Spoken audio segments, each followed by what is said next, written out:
for the purpose of the record, can I get you to state your full name? Sure. Ian Scott Blake. Okay. My name is Joshua Harper, and I'll be conducting the interview for the Veterans History Project with the Children's Coalition Incorporated for the Library of Congress. This interview is being recorded on June 8th, 2019 at the Disney Beach Resort Yacht Club. What is your birth date and current address? 22 March 1983, 1165 Raintree Lane, Wellington, Florida 33414. The other people attending this interview is Ian Fife, and that's it.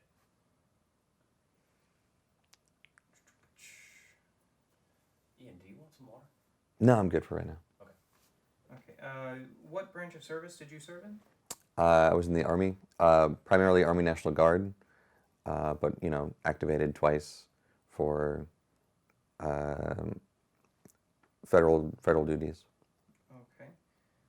What wars did you serve in? I was activated as part of Operation Enduring Freedom, deployed to Afghanistan, and activated for Operation Noble Eagle, which is a Homeland Security mission in D.C. Okay. What was your rank when you left? I left as an E5, as a sergeant. Okay. And, where did you serve? Most of my career, I was in the 2nd of the 265th Air Defense Artillery and the 3rd of the 265th Air Defense Artillery. Those are the two units that I deployed with. Those are Florida National Guard units. I was also in the Virginia National Guard for a short distance, and I did Officer Candidate School. I was part of Class 50 of Virginia OCS, although I did not complete OCS. Were you drafted or did you enlist? I enlisted. We've done away with the draft as of late. Yeah. Where were you living at the time? In Florida, I mean, so when I first enlisted, we're in a different house in Wellington, right? Is that, or maybe in Florida, in Palm Beach County. Okay. You know, I'm not exactly sure which house it was that I was living in, but you know. Close enough. Sure. Why did you join? So I joined in 2000 when Clinton was in office, and that was a very different world. You know, and like many other people in the military, a little rambunctious as a child, didn't, oddly enough, didn't like being told what to do, so, and I thought I knew better than other people, so like I didn't excel in terms of grades academically. I was always like super interested in learning, but I realized at some point that no one was going to pay for me to go to school, and my family didn't have the funds to go to school, and like, you know, the dream is you get an education and you get a good job and you be able to support yourself, and that wasn't an option for me. So in 2000, before the global war on terror, I was like, hey, this guard thing, you know, the Berlin Wall fell, global peacetime, this guard thing seems pretty good. You know, I lived through a number of hurricanes, and the guard gets activated in Florida a bunch for hurricane relief. You know, while I was in the 12 years that I was in, like 4 or 5 hurricanes, and you get called up and you know, help out with logistics and clearing brush if that's the thing that they need you to do, or you hand out resources and food and water and whatnot. So in 2000, you know, the pitch was, hey, you help out with hurricanes and we'll send you to school. And that was a good deal for me. And then I graduated high school in 2001. I actually joined at 17. I needed to get a waiver from my parents, or a sign-off from my parents, because I couldn't, I could, you know, join the military, but I couldn't actually sign my own name for it. So yeah, I graduated in 2001 in like May of 2001. And then September 2001, you may know what happened in September 2001. Um, 9/11. right. Uh, and it kind of like changed my relationship with the military. I was split option, so like I joined the military when I was 17. I went to basic training, and then I came back to finish my senior year of high school. Normally, you go basic training and then advanced individual training, AIT, where you learn how to do your job. Um, and I did basic training, came back, and so I was in this middle ground when after September 11th. So like a bunch of my other colleagues from my unit, they got activated for a different Homeland Security, like it was a port duty that I wasn't ineligible to like participate in, and I was like kind of chomping at the bit because like those jerk faces, they were jerk faces, and I'm making light, but because a bunch of people died, and the mood of the country at the time, if you were there, if you remember it, was not generous. So I wanted to participate, and I was upset that because I was in this limbo place, I couldn't be activated. I was waiting for orders to go to AIT, and so like for a good portion of that time, I was just kind of like in limbo, with one foot in the military and one foot out. So. Why did you pick the service branch you joined? 100% college tuition for Florida National Guard. I mean, like, so there was a buddy of mine, another guy that so I enlisted, and then I got another friend from high school to enlist, and my good friend William Campbell, who died later. He deployed to Iraq and made it through Iraq, and then got into a car accident. But you know, he was like, "Oh no, not this! Don't do this Army National Guard thing. Do there's an impolitic term that I want to use for this branch of service, but they're another branch of service. So especially for the Library of Congress, I don't want to disparage them. It's, you know, there's gentle ribbing between the various branches of service, but the Coast Guard. There's a Reserve Coast Guard in Florida. Coast Guard in Florida does a lot. There's a lot of water around Florida, being a peninsula. So the Reserve Component Coast Guard also, at the time, had decent benefits, but I wasn't really all that interested. And in that, I was, 17 years old, wanted to play Army, wanted to be a part of something, be G.I. Joe. I didn't really know what it was at the time, but like living in America, there's a certain level of indoctrination about, we beat those Nazi punks, like good old U.S. GIs, and buying war bonds. I'd seen posters from World War II, buy war bonds, save a little or like sacrifice so they can have what they need, and it's like a GI holding a tin. So like I'd seen those things, and I don't know, I felt a kind of a kinship to the Army, and the Marine Corps. If you're a Marine, you kind of know you're a Marine, and I was not a Marine, still not. And the Navy's fine, but I didn't really want to. I didn't want to be on a boat. If I had to do it again, I might think about being a nuke. But I've got friends that are nukes, and I've heard various stories about that. So I don't even know. If things were different, they'd be different. What do you recall your first days in service? So yeah, there's a bunch of firsts. It depends on what you mean. So like, I remember going to MEPS and being with all the other guys that were going to enlist, and like the recruiters at MEPS, and we're gonna work on your contract. Oh, we can't. There's only these many slots left. I don't know, but like infantry. Hey, we can do something for infantry. I remember like that was a distinct memory of mine waiting in the MEP station in Miami. What did all that feel like?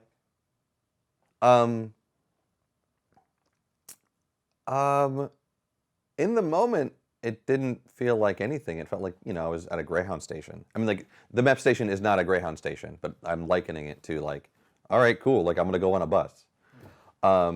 And then, I did basic training in Jackson, South Carolina, Fort Jackson, South Carolina. And, I had a beard and long hair. I had hair. And my recruiter was like, you probably want to get rid of that before you go to the MEP station. And I just like didn't because, that was part of my identity. And so like I leave MEPS and all the other recruiters were kind of like, and it didn't occur to me at the time, but so like I was just kind of like a punk kid, 17-year-old, and I had like this kind of like long shoulder length hair, surfer cut thing, and I had, not like a beard, but I had, a goatee. That was pretty good for a 17-year-old. I don't know. But yeah, like it was just, like I'm in a Greyhound station, and then we get picked up at the airport, and I see my first brown round. The hat that drill sergeants wear, and one of the other guys that I was with said like, oh, that's that's a thing, and I was like, I don't, whatever. And then we go to in processing and all that other stuff. Like I've got like strong memories of all these things, but basic training is not being in the military. Basic training is your indoctrination into the military, and it's where you learn, the alphabet, the phonetic alphabet, and you learn how to march, and you learn how to fire a weapon, and you're introduced to these ideas, these cultural ideas of like anyone that's wearing the uniform is on your team, right? And a lot of those things, I don't know if you can tell, a lot of those things really stuck with me.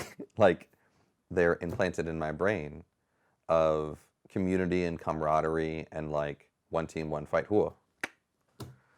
Do you remember any of your instructors? Not from basic. Like I remember their faces. I don't remember their names. And I remember like the barracks. From AIT, there are two guys, Drill Sergeant Johns and Drill Sergeant Hagedish are two guys that I remember. Drill Sergeant Johns joined the Army to be on the weightlifting team. He's this like giant dude, and a really good man, like a really good human being.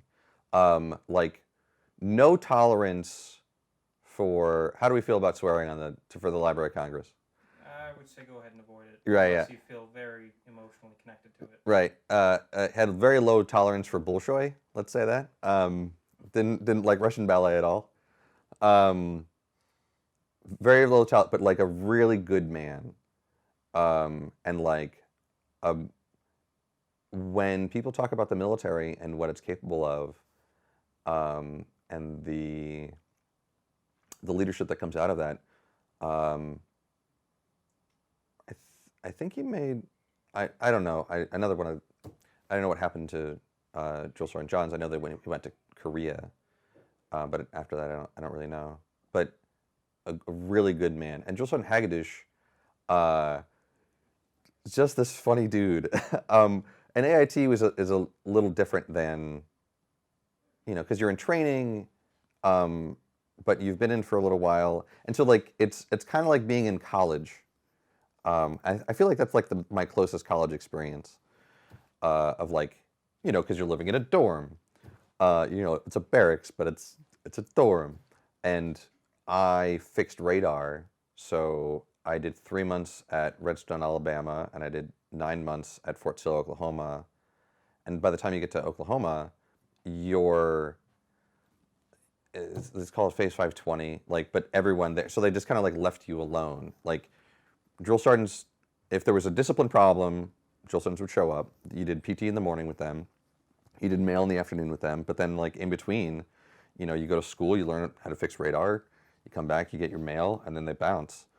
And they were like inspections or whatever. But it was mostly hands off. So my relationship with those drill instructors, or drill sergeants, was different than basic training stuff. But so Drill Sergeant Hagdush was a funny man, and has mannerisms that I still emulate today because they make me laugh. He had this silly laugh that was fun, and he said "You're on it, doggone it, hey!"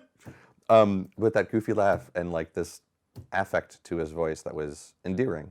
So those two in particular, and there were other drill sergeants that cycled in and out over the course of 9 months, but those two in particular resonate with me. They stick out. But once again, training is not deployment. You're in college, right? And in that time, and it's fun. And I'm friends with some people that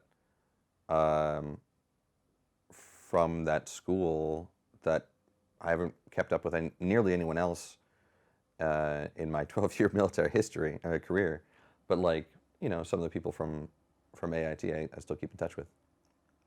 Okay. Now I know you've already mentioned this, but it says to ask again, so I'm going to. Sure. Which war did you serve in exactly? Where exactly did you go? And do you remember arriving and what it was like? Oh yeah. So yeah, I was activated for Operation Enduring Freedom. I got my notification. I was in school in Gainesville, and I got notification that I was I was going to register for spring courses, and one of the admin people back at my unit was like, you might want to hold off on that. So I was like, oh, okay. And I think we got activated in late February, early March. I know that I turned 21 and 22 on that deployment, and my birthday's 22 March. And we were 367 days boots on ground in Afghanistan, but then there's MOB and demob, so the getting ready, drawing everyone up, and then coming down from everything. So specifically, I don't know, I don't remember exactly what day I was activated, but I mean, most people don't have this level of detail anyhow. So yeah, we were activated. No one really knows what's going on, or no one really knows what to expect, and there's a lot of bravado in the drill hall floor as we're putting together our everything. A lot of people said goodbye to friends and loved ones and whatever. And we go to Fort Dix, New Jersey, and then we play Army for a while. And we had this training mission. I was originally a gunner, so I joined the military and chose a military occupational specialty that I didn't have to shoot anyone. I fixed radar, and then I deployed to Afghanistan as a military police officer, where there's a very real chance that I'm going to have to shoot somebody. So that was a thing. So initially I was going to be a gunner. They broke us up into teams, and of the team initially I was going to be a gunner, but then eventually I got switched to driver. As part of one of the training exercises, I was supposed to watch a group of, and I was on the saw, I had blanks, and there were these protesters that I don't know what the training was for, but the training was divorced from the reality of being on the ground, at least my reality of being on the ground. But and so they were detained, and they were in front of me, and I was watching them with the saw, and then I'm in a vehicle, I'm separated from these people, and then my first line leaves, and so I'm away from these people, and they're not zip tied or anything, and they're just so they start to run, and I'm what am I supposed to do? I have a gun. I was told watch these people, and so I shot the protesters, and then, but that's they didn't do anything wrong, and I had to wrestle with. In that moment, I made the decision to kill people, and they didn't do anything wrong, and so that was the beginning of me questioning a lot of my military training and the kind of various narratives that are associated with that. And then I had a talk with my squad leader. It was yeah, you violated the Geneva Convention today, so if that was for real, you'd be facing trial at The Hague. And that wouldn't happen in real life for a variety of different reasons. But like it really, and he didn't actually care. He just wanted to like shake his finger at me. Yeah, that was a big deal. That was a big deal for me.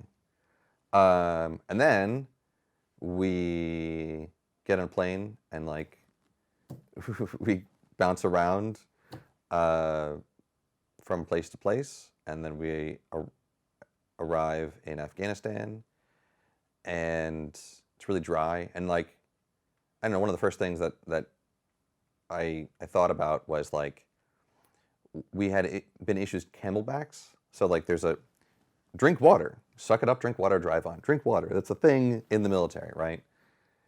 These camelbacks, it's a bladder, it's a water bladder that you put on your back, and you've got a tube that connects to it, so you've got water available.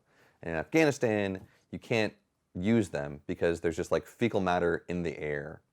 And so if you have a wet nipple that's just like generally exposed, it's going to develop a bacterial infection, so we couldn't use it. But everyone knew ahead of time, well, the communication should have been such that in Fort Dix, they should have known. They had already processed people in and out of Afghanistan. We should have known ahead of time that we wouldn't be able to use them, but we found out when we got boots on ground that we weren't. So like, and that's another thing that kind of sticks with me, is that like the level of communication of like, this is a safety issue. It doesn't disseminate appropriately to my mind. Did you end up seeing combat while in Afghanistan? I did not. So we were 4 batteries that got combined into 2 companies that got sold off for parts, a platoon at a time, when we got to Afghanistan. So we were National Guard, nasty girls, and we were just there to kind of like, these people needs whatever, these people need whatever. So like my platoon stayed in at Bagram Air Base the entire year, and we just did base security. And no, so I didn't see any combat for real, but like, we got rocketed fairly regularly. And you could always tell who the new people were, because the new people on base were the ones that were worried about it. Because at a certain point, you just like, it's indirect fire, it's a harassing fire. We have artillery that can zero in on, hey, artillery radars that I worked on that I knew how to fix that could like track where the round came from. And so we'd always have a round going downrange before the harassing fire hit. I'm going to pause you right there for a second. I'm going to change out that card. You want to keep rolling? Yeah. All right. Actually, go ahead and keep up. I'm sorry. Yeah. So we would have a round going down range before the harassing fire even landed. So what would happen is that no one would even be there, but like you have to maintain constant vigilance. So if you got hit, you got hit. If you didn't get hit, you didn't get hit. And so you just kind of developed, I don't know, you stopped worrying about it. If it was your day, that was your day. And my unit only lost 1 person, and that was because of a driving accident when we, like in our first week. There was a kid who went out of his way to volunteer with this unit, 19 years old, and there's bad roads and the truck flipped, and a lot of people were hurt, and this kid died.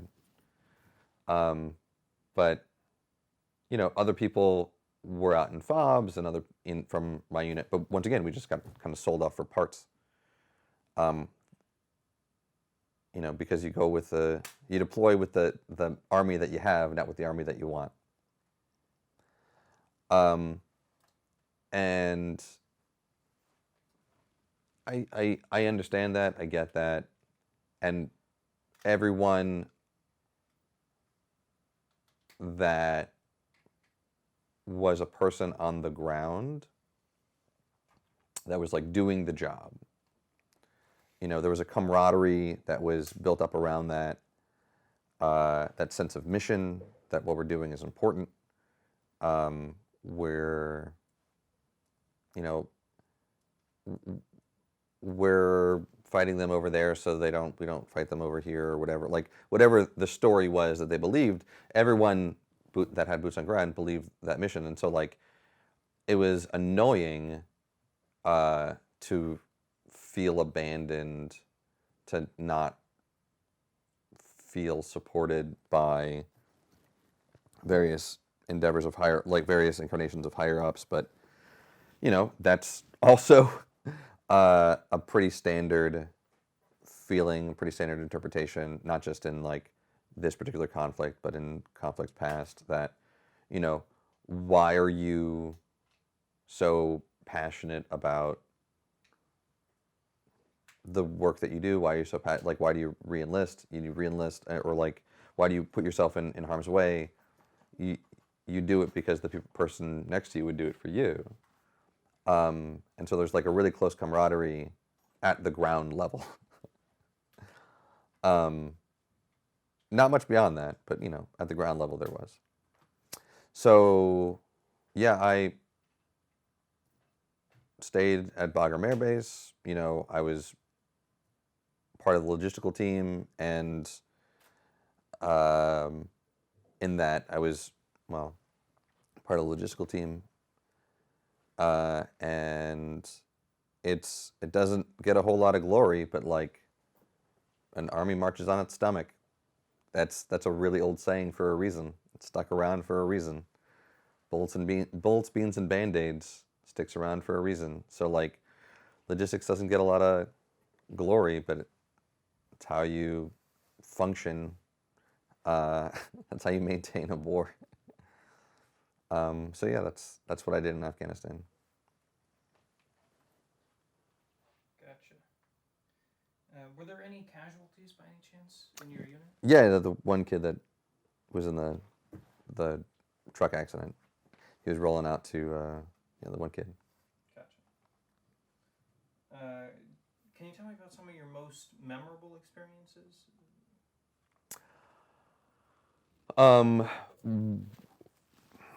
In the military? So from that deployment, a thing that sticks out in my mind. So, like, it's 2003, 2004, and, you know, we're not doing our air defense artillery job. We're doing some other job, and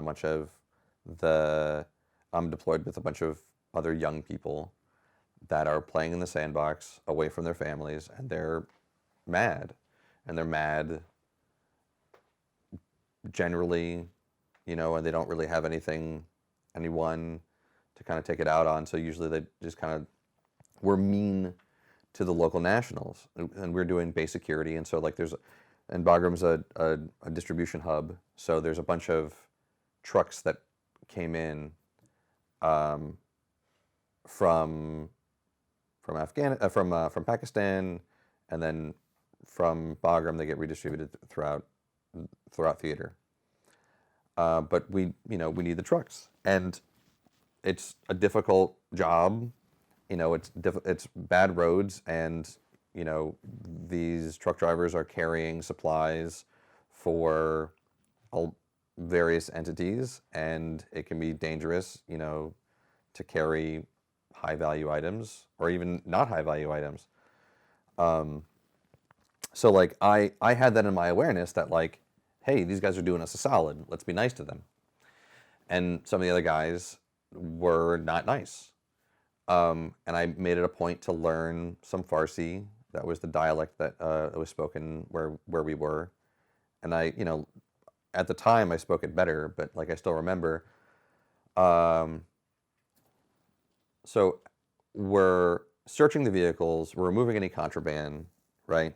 But these guys are doing us a solid, so I want to catalog the stuff that I removed from their truck, put it in a container, and I, like, set all this stuff up on my own. I put it in a container, put a number in it, and I handed them the driver a piece of paper with a number on it, and it said, like, when you come back, pass comedy in Coraza Bite, give me this sheet of paper, and I'll give you your stuff back. And so, like, I had that up for, like, a couple days, and, like, I was already labeled a Haji lover. So, like, to complete the Hajj is one of the 5 pillars of Islam. It is incumbent upon all Muslims to visit the Holy Land, to make the Hajj pilgrimage. If someone has made the Hajj pilgrimage, they then become a Haji. It is a sign of respect. And that's not how some of the other guys were using that term. So I had already been designated as a Haji lover when part of the mission is hearts and minds. Cool. And so, like, I implemented this process of, like, here are your things. I'm going to give them back to you when you're leaving, because there's no reason, like, because we're just throwing them away. There's no reason to not give them back to you. Like, they're cassette tapes, they're music. But it's a recording device, and you can use it. Just give it back to them when they're done. So anyhow, I've been doing that for about a week, and I came back to the station after searching some of the vehicles, and all of the drawers that I'd stored everything in, all of the organization, everything had been pulled out and dumped into the trash. So I didn't know whose stuff was whose, and it was like, it was hurtful to me that, like, someone went out of their way so that I would break a promise, right? I made local nationals a promise: when you come back, give me this paper and I will give you your things. I made that promise, and someone went out of their way so that I broke that promise. And it just makes us look worse, right? And if the goal is hearts and minds so that everyone is safer, whatever soldier did this thing that had me break trust, it was like, you're endangering the lives of everyone else in Afghanistan. Because now there's this story that's out there, or at least that's how I felt at the time. So that sticks out in my mind. What also sticks out in my mind is that, shortly thereafter, I had a conversation with my lieutenant who recognized hearts and minds as the mission, thought it was a good idea what I was doing, but because other people were angry and upset being in the sandbox, that I had to stop what I was doing, and he was going to move me to the night shift so I wouldn't interact with those people anymore, with either soldiers. So, like, if you're the only one doing the right thing in the military, you're doing the wrong thing, because uniformity is more important than doing the right thing. So that sticks out in my mind. Were you able to stay in touch with your family while you were out there? Yeah. There are a couple different ones. So you've got calling cards. And if you just dial back, you can just dial back home. And if you just dial back home using the calling card, the connection is like, I don't know, 75 minutes to make the connection. So you've got like 150 minutes of calling card, but like once you make the connection, then you can talk for a little while. So, and the benefit of that was you had like a decent connection and you could hear them in real time. Or you could use these sat lines where you connected to a connecting to a connecting to a connecting to. And then when you did that, then the connection was only like 5 minutes to connect, and then you can talk for a lot longer. And then, but then you had to like deal with this delay back and forth. You talk, and then pop, pop, pop, pop, pop, it would relay through. And there was like a hangout spot on the base that had bad internet that you could write emails with, but like not check the news. Because also 2004, so YouTube wasn't a thing yet. That wasn't until like 06, right? Something like that. I think 05, 06, something like that. What was the food like? Pretty. I mean, they try to have it be pretty good. KPR had Kellogg's Brown and Root had the contract on food distribution, and so there were civilian contractors that were like had the chow hall open, that's a you. There were strategic errors, I would say, associated. Like, it's good to have a chow hall open 24/7 in theater, so that if anyone wants to attack it, then there's not. This is breakfast time. This is lunchtime. So there's high population density, but it's more expensive for the contractor. So it was mostly fine. You work with what you got, and Afghanistan's landlocked, and every once in a while, like fairly regularly, like every week or every other week on Friday was surf and turf. They did their best to and there was taco nights or whatever, and it was fine. It was it's fine. Did you have plenty of supplies? Yes and no. So we had to up armor our Humvees. There were Humvees. I stayed on at Bagram, and so I didn't really have to deal with all this. But I'm remembering secondhand stories of people having to modify their own gear, and do creative modifications to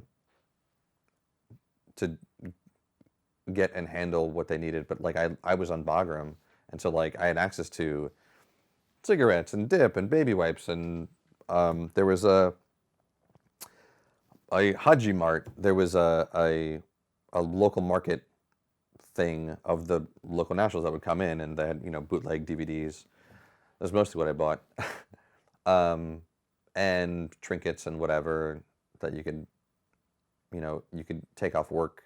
If you could take off work for 5 minutes at a time, it's oh, I'm gonna go to the Haji Mart, and so someone would cover you, and you look around real quick, and then you get what you want, and then come back, or oh, if they have this thing, pick it up for me. Did you keep anything for luck or anything like that? I'm not. I remember there's no atheist in a foxhole, and I was. Well, yes, there are. But no, I don't really go in for luck. Luck is preparation plus opportunity. That's my understanding of luck. There's not. I don't have a supernatural affinity. Gotcha. How did people entertain themselves? Were there entertainers? I know comedians like to go out there, like Ralphie May and so on. Ralphie May. I remember Henry Rollins came out, and I'm a big fan of Henry Rollins. Hank is a good person, and really thoughtful, and I had really appreciated his spoken word, his stand-up, his spoken word stuff when I was in high school. My friends and I and so he came out, and that was kind of a big deal. And there were other people, but I didn't really care about them, so I didn't go. So there were entertainers, and being where I was on Bagram, it was pretty nice, relatively speaking, and I think to the degree that there was security, I think a lot of the USO kind of tour people, and there were USO tour people, went around to the other major facilities. Another good portion of us, of my unit, was in Kabul, and Kabul's the capital city of Afghanistan. That's the seat of the government, and so that was also a major location for USO stuff and for amenities. But going from Bagram to Kabul and back is not the safest thing in the world, and so if you can minimize transport, or at the time it wasn't the safest thing in the world. I don't actually know. You hear stories, but I don't actually know anymore. And the other thing that you learn is that you can hear a story, that's fine, and that's new information, cool, but grain of salt. Do you by any chance recall the day that your service ended? So kind of. Where were you? What Right. did you do in the days and weeks afterwards? Right. Did you work or go back to school, that kind of thing? Right. So a lot of I think what you're asking for is what it was like to not be deployed anymore, or not to, but there's also like the other thing of like not being in the service anymore. Not, and you're always a veteran and you always carry it with you. What was it like to come home from Afghanistan, and go on a bus and have a press, whatever, photos for like, oh, hometown heroes, come home. That was cool. And to not drill and to not be with those people for 3 months afterward, that was also pretty cool. And then you just kind of like get back into it, and it's hurricane season all over again, and you do that. And then I actually had my second deployment, oddly enough, was less fun than my first deployment for the DC mission.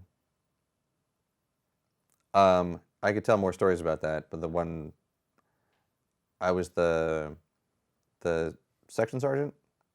So by this time I'd been promoted. I deployed as a specialist to Afghanistan. It was a couple years later, I deployed to DC.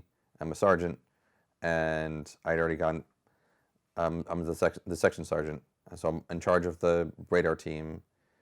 And one of my guys tells me that he doesn't celebrate Martin Luther King Day. He celebrates James Earl Ray Day. And I wrote him up, and I submitted it to my first line. I submitted it to the platoon sergeant, and my platoon sergeant didn't do anything with it. And I was actually chastised for like interfering with esprit de corps. So I felt continually disappointed by some leadership in various points in time in my military career. But that was the unit that I stayed with that I finally got out, and I actually I would let them know. I had like a year left on my contract. I let them know, like, I'm ready to be done. I don't want to do this anymore. I can't be around you. And I like freaked out. And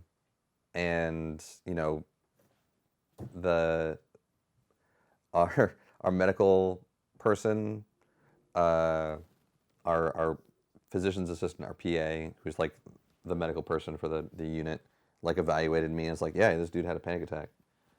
So like that was the last time that I hung out with those people, but like I wasn't actually done for another couple months. So there was a bunch of starting points and there were a bunch of ending points, but there's no like one thing. And you're always a veteran. And like, when I'm hanging out somewhere and I'm just waiting, I'm standing at, at ease, standing at a modified position of parade rest. And I try and carry myself a certain way, and I use like little things. You're always a veteran. So there wasn't a clear ending. And even when I was like done, I was like, I carried a lot of that stuff with me for many, many years. And I still carry it with me. I've been out for 7 years now. And I'm still like affected by it. I don't trust people. I can't sit with my back to the door. I'm really cynical, like even more than whatever. It affects you. It stays with you. Is there anything else that you would like to add that we've not covered really in this interview? Pause.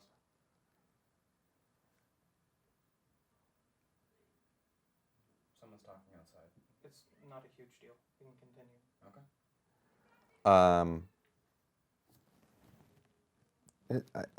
There's a lot.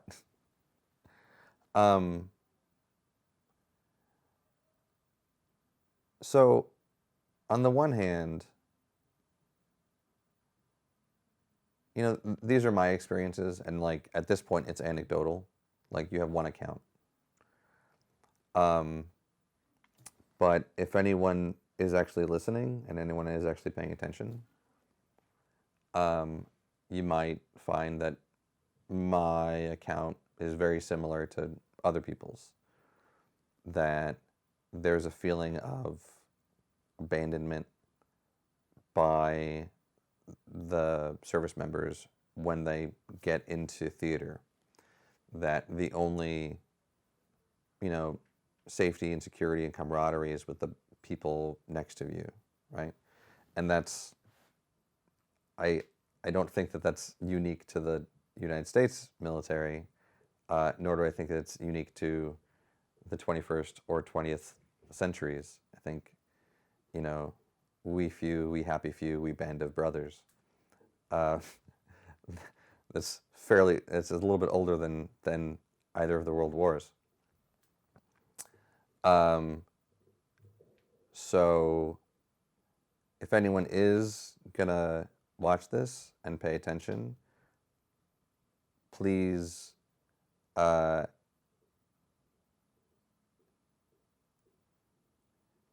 take into account the solemn duty that's associated with sending other people's children off to war.